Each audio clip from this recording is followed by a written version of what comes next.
My family had been victims of gun violence, and I had lost my 16-year-old son, Anthony Titus, on July 4th, 2010.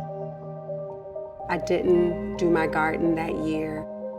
The second year came up and the son said to me, "Why did you let your garden die?"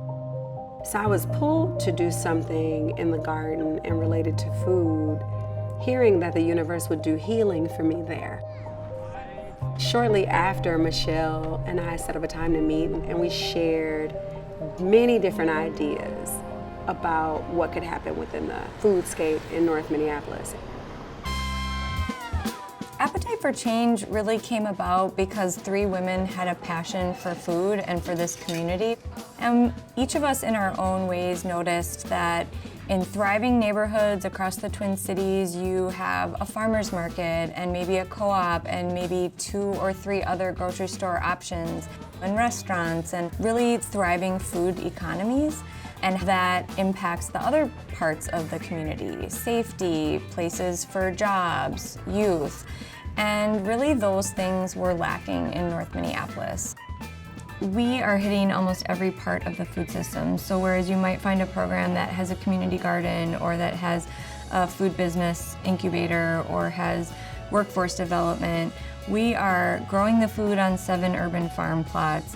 The youth are selling it at our farmers market. We're making it available and educating folks in our cooking workshops and in our cafe space. We're working on policy change through coalition work, and we're bringing together community to be the voice of change. We had tons of questions and tons of answers, but if we are really talking about service in the community, it's almost disrespectful to a person's culture to just impose upon them what you think is right when it comes to what they're eating and putting in their body and choosing to feed their children.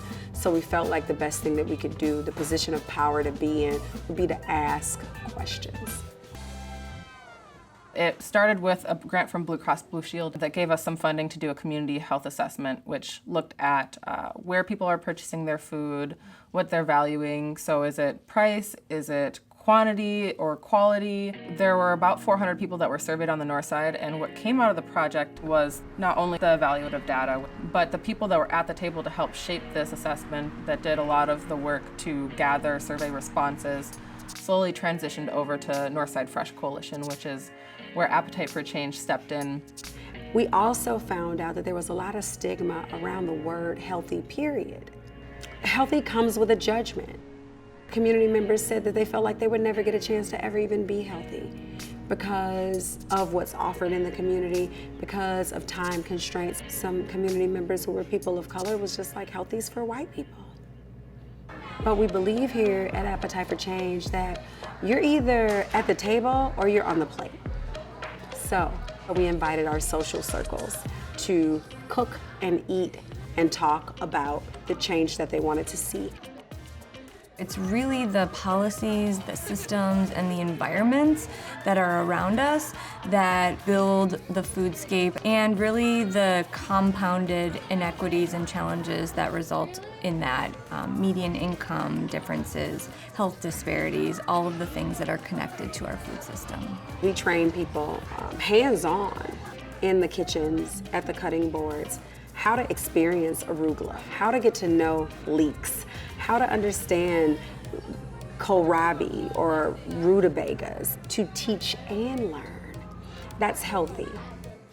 We had the vision, we had the business plan, we had the ideas, and they came from the people who were impacted the most. We've invited the young people from the YMCA to come to all these community cook nights, and we want to say, what's a dope end of the year project to do? Because all the young people said, hey, we want a space where we're not going to be judged. And we want to sag our pants, and we want to listen to rap music, and we want to cook our own food. We don't want people telling us what to do. And so we have community cooks for new moms, for youth, and then for everyone in the community. Then people said, we want to learn to grow food. Some people said, I want to teach other people to grow food. So then we had our urban agriculture appetite for growing. Some people said they actually wanted to fight it on a city, state, and county level these food issues and food rules and laws. So we have Northside Fresh. We create that space so that somebody that is brand new to their passion around food can get connected with people who are elders who've been doing this work for decades and have seen the food system on the north side change over the years, but still have that investment. Every program hits one of the parts of the food system, and the food system is very complex and it's not fixed yet. This is the time for us to be able to come up with the solutions that are going to work for the Black community, that's going to work for the North Minneapolis community, and not someone from the outside saying that this is what we need to do, but that we can look at what goals we are trying to achieve within our community and find ways for us to uplift members of our community to be able to actually achieve that.